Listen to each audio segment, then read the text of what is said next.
ಹೇಗಿದ್ದೀರಾ ಸರ್? ನೆನ್ನೆ ಇಲ್ಲೇ ಇದ್ನಲ್ಲ.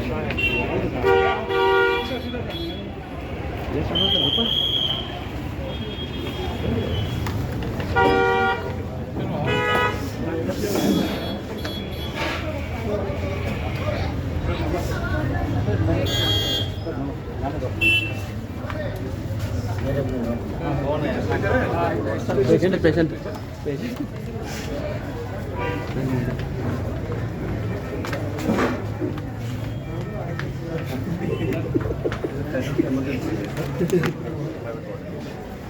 ಸರ್ ಒಂದು ವಿಷಯ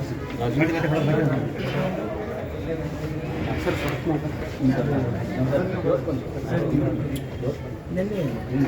ಒಂದು 15 ದಿನ ಮುಂಚೆನೇ ಅವಾಗಿದ್ದಾಗ ತುಂಬ ಚೆನ್ನಾಗಿ ದಸರಾ ಥರನೇ ಆಗಿಲ್ಲ. ಅದು ಇದನ್ನ ಅನ್ಕೊಂಡಿದ್ದಾರೆ ಎಲ್ಲ ಖುಷಿ ತುಂಬ ಖುಷಿ.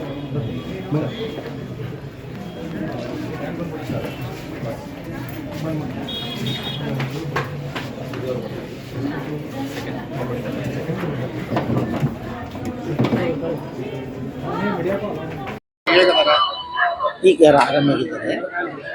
ಇನ್ನು ಸ್ವಲ್ಪ ರೆಸ್ಟ್ ಮರಿಬೇಕು ಅಂದರೆ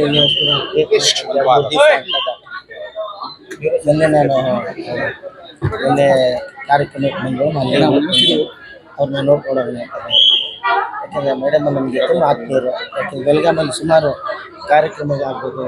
ನಮ್ಮ ಮೃಣಾಲ್ ಅವರು ಇದ್ದಾರಲ್ಲ, ಅವ್ರ ಮಗ ಅಷ್ಟೇ ಒಳ್ಳೆಯವರು, ಅಷ್ಟೇ ಚೆನ್ನಾಗಿ ಅವ್ರನ್ನ ದೊಡ್ಡವರು ಚಿಕ್ಕವರು ಅನ್ನೋದು ತಿಳಿಸಿದ್ದಾರೆ. ಅದಕ್ಕೋಸ್ಕರ ಅವರು ಆತ್ಮೀಯರಾಗಬೇಕು ನಮಗೆ. ಅದಕ್ಕೋಸ್ಕರ ಇಷ್ಟು ನಾವು ಹುಡ್ಕೊಂಡು ಮೇಡಮ್ನ ನೋಡಿ ಸಂತೋಷ ಆಯಿತು. ಬೇಗ ಎದ್ದು ಬರ್ತಾರೆ. ಬರೋ ತಿಂಗಳು ಒಂದು ಸ್ಪೆಷಲ್ ಇದೆ, ನೀವು ಹೇಳಂಗಿಲ್ಲ. ಬರೋ ತಿಂಗಳು ಮೇಡಮ್ ಬರ್ತ್ಡೇ ಇದೆ. ಸೊ ಅವ್ರಿಗೆಲ್ಲ ಪಾಪ ಇಷ್ಟು ದಿವಸ ಇಲ್ಲಿ ಮಲ್ಲಿಗೆ ಅವ್ರಿಗೆ ಒಂದು ಸರ್ಪ್ರೈಸ್ ಆಗಿ ಒಂದು ಬೇರೆ ಥರ ಗ್ರ್ಯಾಂಡ್ ಒಂದು ಫಂಕ್ಷನ್ ಮಾಡಬೇಕು ಅಂತ ಅಂದ್ಕೊಂಡಿದ್ವಿ. ಮೇಡಮ್ ಇಲ್ಲಿಂದ ಬಂದರೆ ಅಷ್ಟೇ. ಸರ್ ನಿನ್ನೆ ಕಾಂಗ್ರೆಸ್ ಸಮಾವೇಶ ಆಯಿತು, ಅದ್ರ ಬಗ್ಗೆ ಹೋದ ಅದ್ರ ಬಗ್ಗೆ ನಾನೇನು ಮಾತಾಡಲಿ. ಅದು ಗಾಂಧೀಜಿಯವರ 100 ವರ್ಷದ ಒಂದು ಏನಿದೆ ACC ಎಲ್ಲ ದೊಡ್ಡ ದೊಡ್ಡ ನಾಯಕರು ಬಂದಿದ್ರು. ಮತ್ತು ಖರ್ಗೆ ಸಾಹೇಬರು 100 ವರ್ಷದ ಖರ್ಗೆ ಸಾಹೇಬರು ಕೂಡ ಗಾಂಧೀಜಿ ಏನು ಪೊಸಿಷನ್ ಇದ್ರು ಅವರು ಅದರಲ್ಲಿ ಇರೋದ್ರಿಂದ ಭಾಳ ಚೆನ್ನಾಗಿ ಮಾತಾಡಿದ್ರು. ಲಕ್ಷಾಂತರ ಜನ ಸಿಕ್ಕಿದ್ರು, ಎಲ್ರಿಗೂ ಸಂತೋಷ ಆಯಿತು.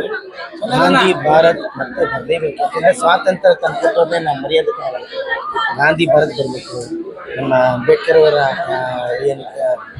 ಏನು ಸಂವಿಧಾನ ಬರೆದಿದ್ದಾರೆ ಅದನ್ನೆಲ್ಲ ಉಳಿಸುವಂಥ ಕೆಲಸ ಮಾಡಬೇಕು ಅಂತ. ಇನ್ನೊಂದು ಶಿವಣ್ಣವರ ಯಶಸ್ವಿಯಾಗಿದೆ ಸರ್. ಶಿವಣ್ಣವ್ರು ಆರಾಮಾಗಿದ್ದಾರೆ, ಬರ್ತಾರೆ.